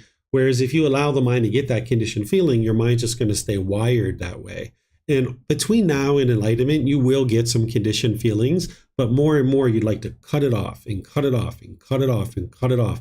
And each time you do that, yes, it can be exhausting, it can be tiresome, but each time you do that, that's restraining the mind and pulling the mind back and shaving away your craving, desire, attachment. It's like trimming this wild bush until you completely uproot it.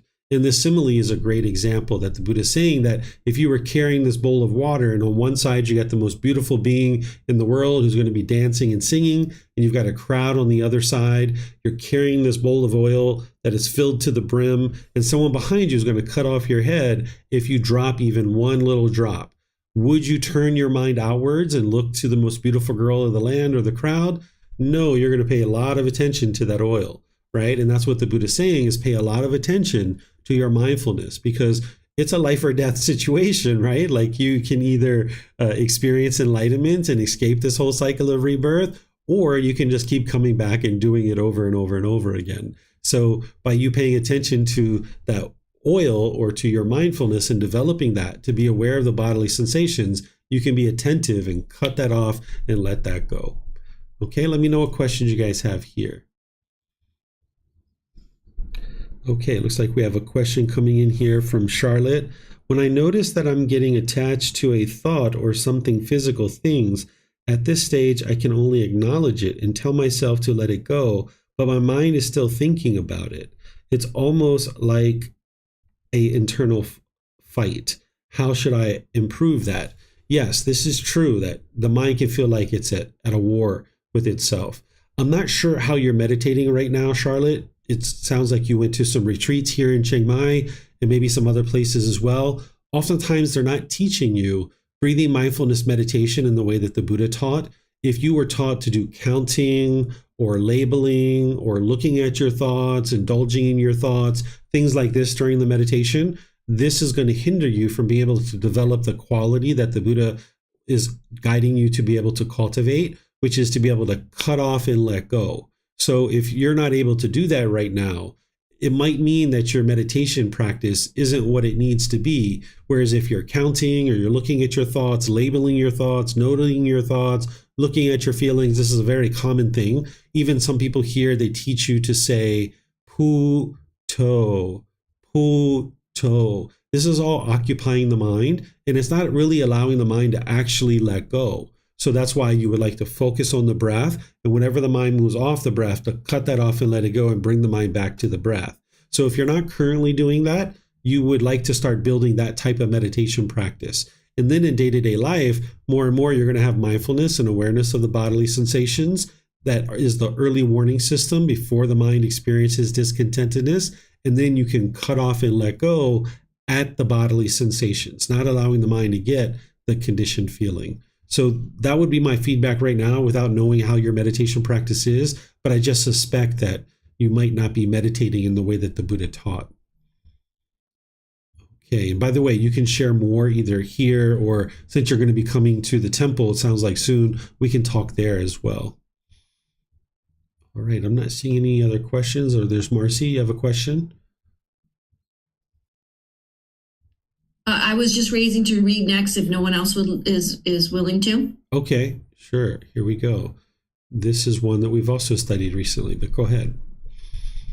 Great fruit and benefit of breathing mindfulness meditation. Ananapasati. Monks, mindfulness of breathing, when developed and cultivated, is of great fruit and benefit. And how, monks, is mindfulness of breathing developed and cultivated so that it is of great fruit and benefit? Here, monks, a monk, having gone to the forest, to the foot of a tree, or an empty hut, sits down, having folding his legs crosswise, straightened his body, and set up mindfulness in front of him. Just mindful, he breathes in, mindful, he breathes out. Breathing in long, he knows I breathe in long, or breathing out long, he knows I breathe out long. Breathing in short, he knows I breathe in short, or breathing out short, he knows I breathe out short. He trains thus, experiencing the whole body. I breathe in, I will breathe in. He trains thus, experiencing the whole body. I will breathe out. He trains thus, calming the bodily sensations. I will breathe in. He trains thus, calming the bodily sensations. I will breathe out.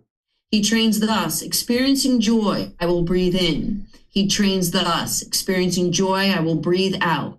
He trains thus, experiencing peacefulness, I will breathe in. He trains thus, experiencing peacefulness, I will breathe out. He trains thus, experiencing the mental activity, I will breathe in. He trains thus, experiencing the mental activity, I will breathe out. He trains thus, calming the mental activity, I will breathe in. He trains thus, calming the mental activity, I will breathe out. He trains thus, experiencing the mind, I will breathe in. He trains thus, experiencing the mind, I will breathe out. He trains thus, gladdening in the mind, I will breathe in. He trains thus, gladdening in the mind, I will breathe out. He trains thus, concentrating the mind, I will breathe in. He trains thus, concentrating the mind, I will breathe out. He trains thus, liberating the mind, I will breathe in. He trains thus, liberating the mind, I will breathe out. He trains thus, reflecting on impermanence, I will breathe in. He trains thus, reflecting on impermanence, I will breathe out.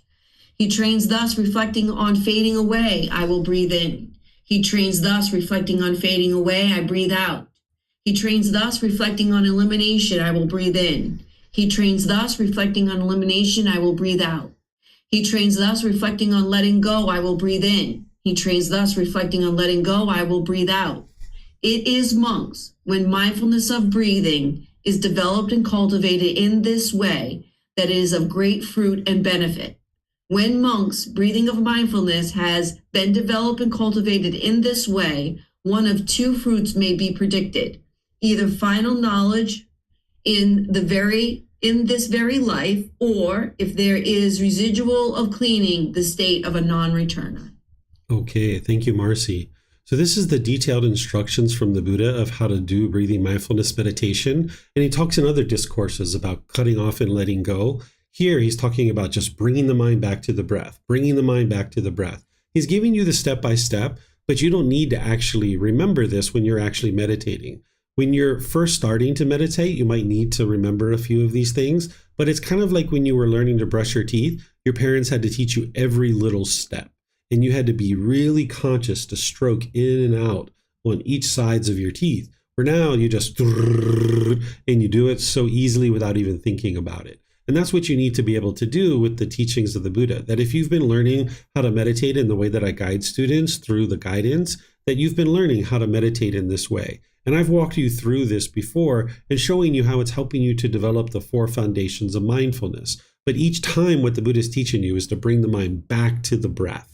So we've explored this recently, and you'll see this show up in a couple other places. I'm going to open up to see if you guys have any questions on any aspect of breathing mindfulness meditation. I suspect you guys are practicing it quite a bit by now, but there might be some new students somewhere on one of our live streams or something that isn't familiar with the Buddhist teachings on breathing mindfulness meditation, because this is a technique that you're going to need to learn and cultivate and build up to 2 or 3 sessions per day for 30 minutes or more, because this is what's going to help you to build your mindfulness. The last several discourses, we've been talking about awareness of mind and developing awareness of the bodily sensations and cutting off and letting go and restraining the mind. Well, this is the way that you're going to be able to do that. That's why this discourse is in this location of the book series, that the first few chapters that we've been reading is helping you to understand the importance of mindfulness. And now this is the tool or technique that's going to help you to cultivate it. And then after you've been doing your breathing mindfulness meditations in your day-to-day life, you need to be practicing awareness of the mind, and more specifically, the 4 foundations of mindfulness of being aware of the bodily sensations, the feelings, the condition of the mind, and the mental objects. So let me know what questions you guys have here on this particular discourse.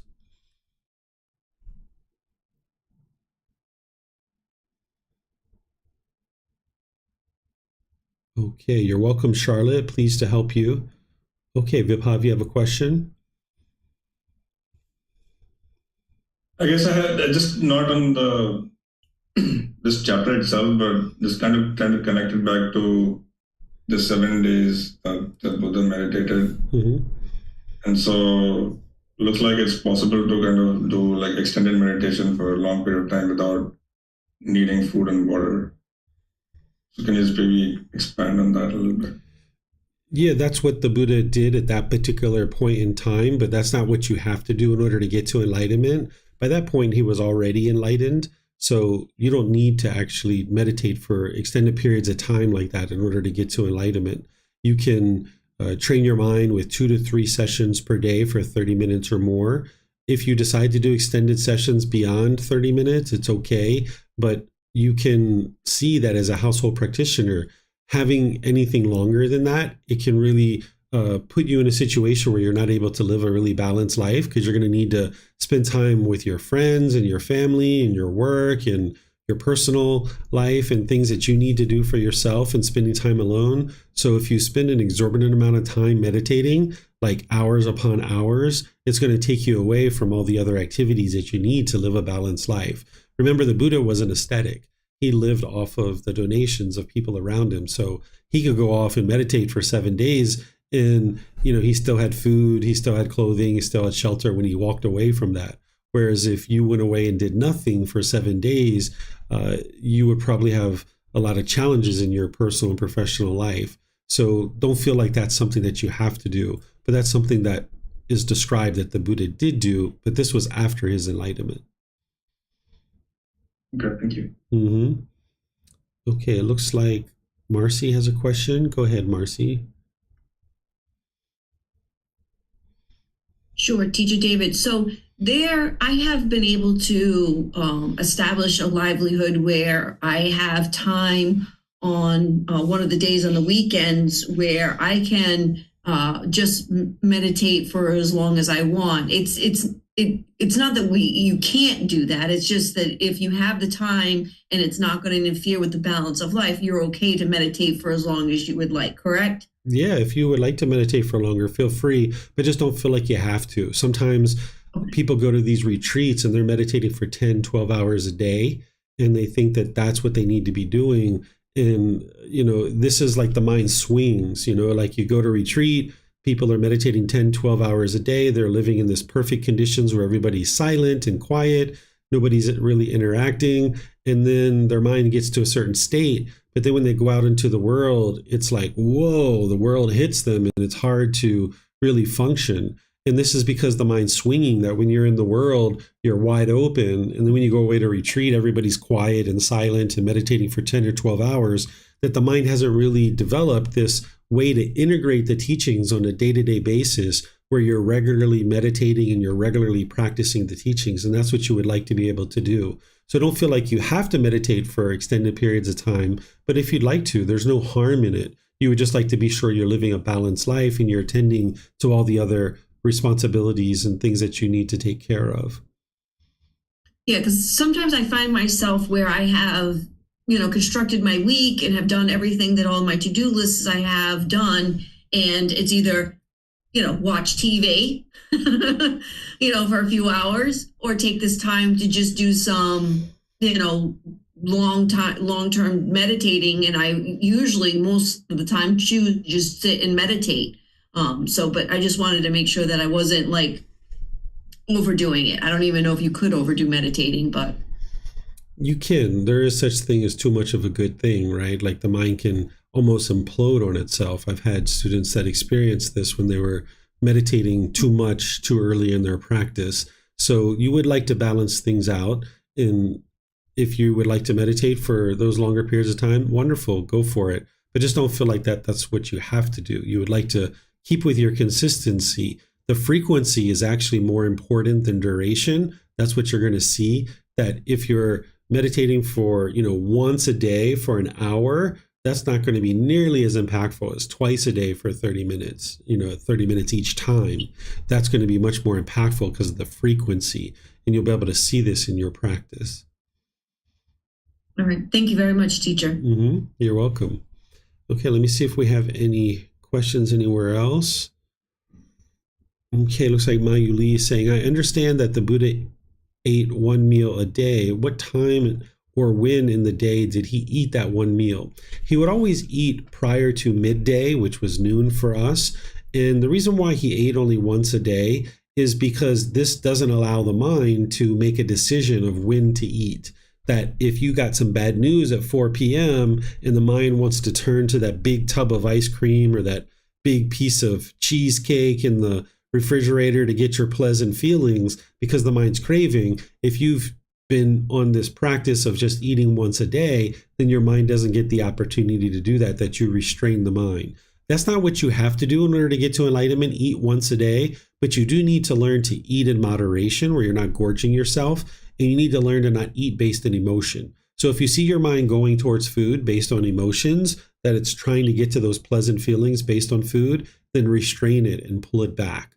Or if you see you're gorging and eating a lot of food, you would like to restrain the mind on that as well. If you'd like to eat once a day, you can, but oftentimes for a household practitioner, our caloric needs or our needs of the number of calories that we need is much higher than just once a day, particularly with you having kids and working. And I think you work out too.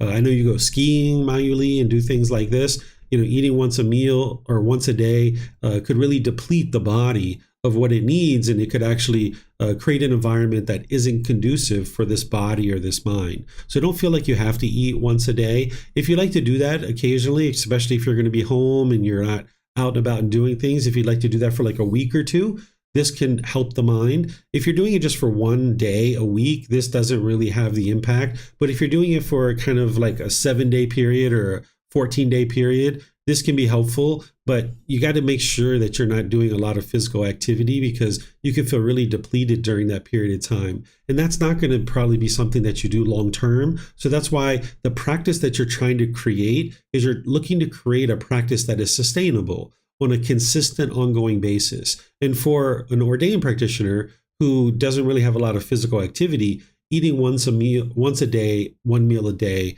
could actually be fine. And some people think that during the lifetime of the Buddha, the calories that, say, a broccoli had was much higher than the same calories that we experience today. So eating the same quantity of food, the Buddha might have been getting more calories during that period of time because the soil was more pure, the water was more pure, the air was more pure. People think that maybe there was higher calories during that period of time. So we don't necessarily know that. But nonetheless, you need to learn to eat in moderation and not eat based in emotion. And eating once a day can help you to create that. But there's other ways to do that as well, where you can get a meal plan, where you just eat, whatever prescribed meals are given to you.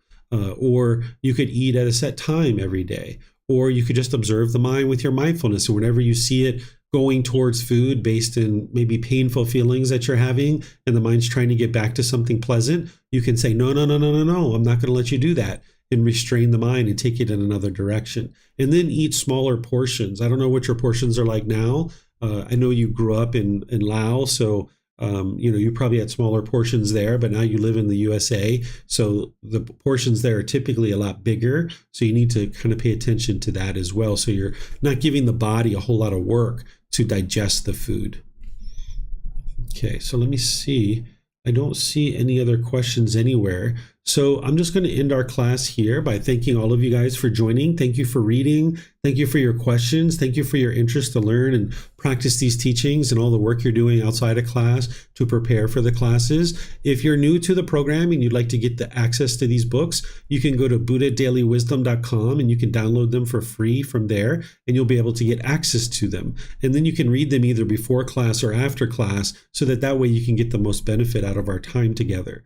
Next week, we're going to be in chapters 11 through 20, so you can read those either before class or after class. Tomorrow in the group learning program, I'm going to be teaching the 4 stages of enlightenment in the 10 fetters. So if you'd like to join for this class, either 9 a.m. or 9 p.m., you're welcome to do that through our live streams, through our Zoom session, or at the temple at 9 a.m. I teach there, and at 9 p.m. I teach exclusively online. So perhaps we'll see you guys in one of these future classes. Be well and take care. Perhaps we'll see you guys in a future class. Take care. Sawadee ka.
Thank you again for watching. Enjoy your meditation.